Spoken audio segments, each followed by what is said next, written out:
The silence in the Sherman tank is deafening. Your heart pounds against your ribs as you peer through the periscope. Outside, the German countryside is still, peaceful almost. But you know what's coming.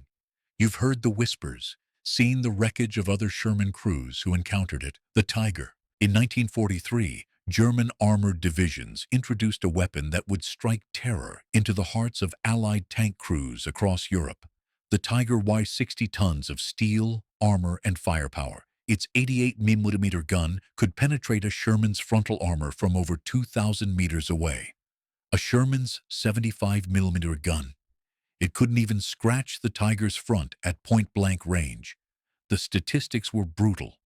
For every Tiger knocked out, 5 Shermans were lost. Tank crews called them Tommy Cookers for their tendency to erupt in flames when hit. To face a Tiger in a Sherman was essentially a death sentence. Inside your Sherman, 4 other men share your fear. The commander, loader, gunner, and driver, each acutely aware that their thin armor offers little protection against what's out there. Standard tactics say you need at least 5 Shermans to take down 1 Tiger, and even then, you expect to lose 3 of your own. But today, you don't have 4 other Shermans. You don't even have one. It's just you. And the Tiger is somewhere out there, hunting. What the history books rarely tell you is that beneath the statistics and tactical manuals, human ingenuity was at work. Desperation breeds innovation. And in the case of one Sherman crew in Normandy, 1944, desperation would lead to a tactic so audacious, so counterintuitive, that it would rewrite the rules of armored warfare. This is the story of how a smoke grenade, some quick thinking and sheer audacity allowed a Sherman crew to do the impossible, to hunt the hunter. Normandy, July 1944. The Allied breakout from the beaches has stalled. German armored units, equipped with Panthers and Tigers, are exacting a terrible toll. The Bocage country, a landscape of hedgerows, narrow lanes, and limited visibility, has turned tank warfare into a deadly game of hide-and-seek. And in this game, the Tiger is the apex predator. The Tiger's reputation precedes it. Allied tank crews have learned to fear the distinctive silhouette, the long barrel of the 88mm gun, the sound of its engine that seems to announce death itself approaching. Tank commanders have standing orders. Retreat when you encounter a Tiger, unless you have overwhelming numbers. Survival, not heroism, is the priority. Inside a Sherman named Lucky Strike, Sergeant James Miller and his crew have heard all the stories. They've seen the burned-out husks of other Shermans that made the mistake of standing their ground. But today, they're in trouble. Separated from their unit during a German counterattack, they're lost in the maze of hedgerows. And worse, they're low on fuel. Miller, a 28-year-old from Ohio, checks his map. The driver, Private Rodriguez, reports they have maybe 10 miles of fuel left. The gunner, Corporal Chen, nervously scans the horizon through his sight. The loader, Private Thompson, keeps his hands ready on the 75mm shells, and the co-driver, Private Williams, maintains a constant vigil through his periscope. "We need to find a way back to friendly lines," Miller says, his voice steady despite the tension. "But we can't risk main roads. That's where they'll be looking for us." As if on cue, Williams calls out, "Movement! 2 o'clock, about 800 yards. Through the periscope, Miller sees it. The unmistakable shape of a Tiger tank emerging from behind a hedgerow. Its turret slowly scans the area, searching for prey. For a moment, time seems to stand still.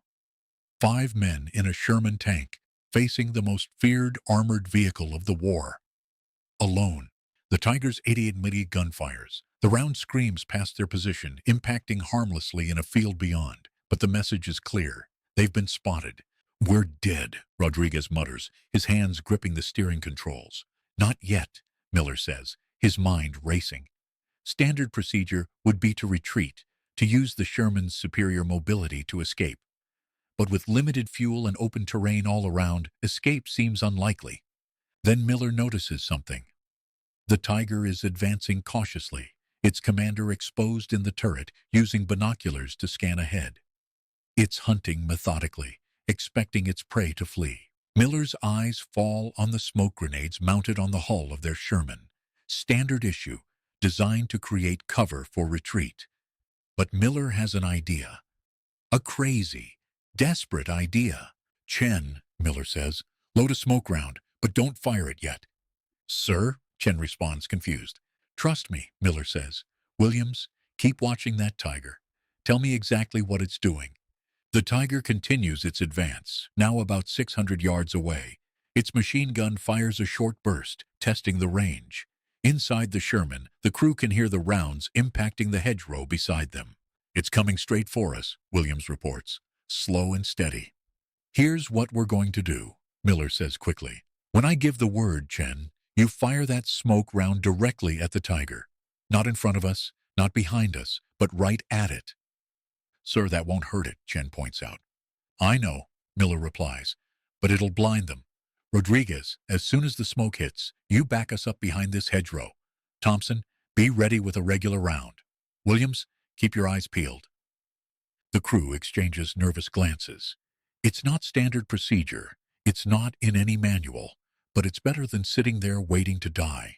"Now," Miller commands. Chen fires. The smoke round arcs through the air, landing directly in front of the advancing Tiger. Thick white smoke billows outward, enveloping the German tank. "Go, go, go!" Miller yells. Rodriguez throws the Sherman into reverse, backing quickly behind the hedgerow.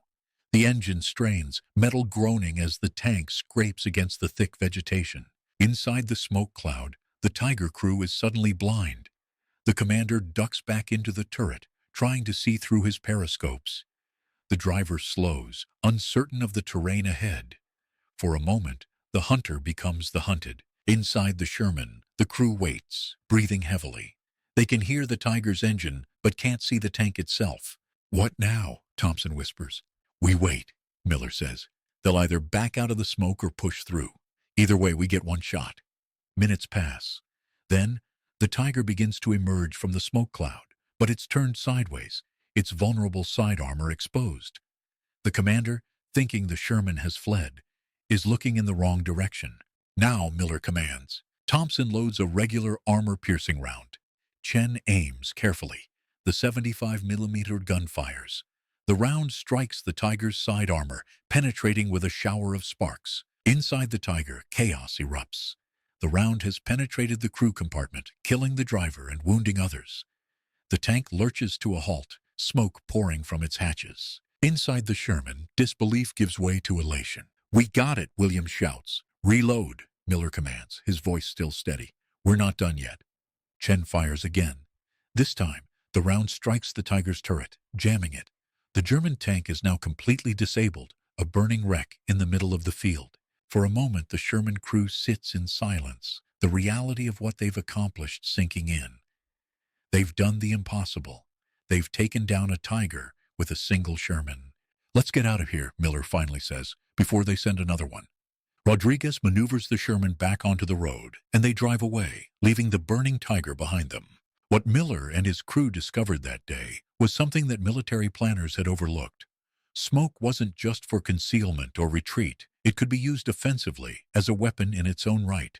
By blinding the Tiger, they had negated its greatest advantages: superior firepower and armor. They had turned the hunter into the hunted. The tactic Miller used was simple but brilliant. By firing smoke directly at the Tiger rather than using it for cover, they created a situation where the German crew was forced to make a choice: remain in the smoke, blind and vulnerable, or emerge into uncertain terrain. Either way, they lost the initiative. When Miller reported his encounter to his superiors, they were initially skeptical. But as similar reports began to filter in from other units, Allied commanders began to take notice. The tactic was studied, analyzed, and eventually incorporated into tank crew training. By late 1944, Sherman crews across Europe were being trained in what became known as smoke ambush tactics. The basic principle was simple: use smoke to blind superior enemy tanks, then strike from an unexpected direction. It wasn't a foolproof method. Success still depended on courage, quick thinking, and a fair amount of luck. But it gave Sherman crews a fighting chance. The impact of these tactics on armored warfare was significant. While Tigers still accounted for disproportionate numbers of Allied tank losses, the gap began to narrow. Sherman crews, once seen as little more than disposable assets in the face of German armor, began to fight back with increasing effectiveness. Veteran Sherman crews who survived the war often spoke of the psychological impact of these new tactics. "It changed everything," one veteran recalled. "Before, when we saw a tiger, our first thought was, run. After we learned to use smoke offensively, our first thought became, how can we take it down?" The statistics bear this out. In the early months of 1944, the kill ratio between Tigers and Shermans was approximately 5.1 in favor of the Germans. By early 1945, it had dropped to closer to 2-1. While many factors contributed to this shift, including improved Allied tank designs, air superiority, and declining German crew quality, the use of smoke as an offensive weapon played a significant role. As for Miller and his crew, they survived the war, each decorated for their actions that day in Normandy. Their encounter with the Tiger became a case study in tank warfare, taught at military academies for years to come. The lessons of that day continue to influence armored warfare doctrine to this day. Modern tanks are equipped with sophisticated smoke dispensers, and crews are trained in their offensive use. The principle remains the same. Negate your enemy's advantages, create uncertainty, and strike from an unexpected direction. But beyond the tactical implications, the story of Miller's Sherman crew reveals something deeper about warfare. It shows that technology and firepower aren't the only factors that determine the outcome of battles. Human ingenuity, courage, and the willingness to defy conventional wisdom can turn the tide, even in the face of overwhelming odds. Inside a tank, cut off from the world, with death possibly just seconds away, 5 men made a choice. They chose not to follow the manual, not to accept the odds, not to die passively. They chose to fight back with the only advantage they had, their minds. War is often reduced to statistics, to kill ratios, to technical specifications. But behind those numbers are human stories like this one. Stories of ordinary people doing extraordinary things in impossible circumstances.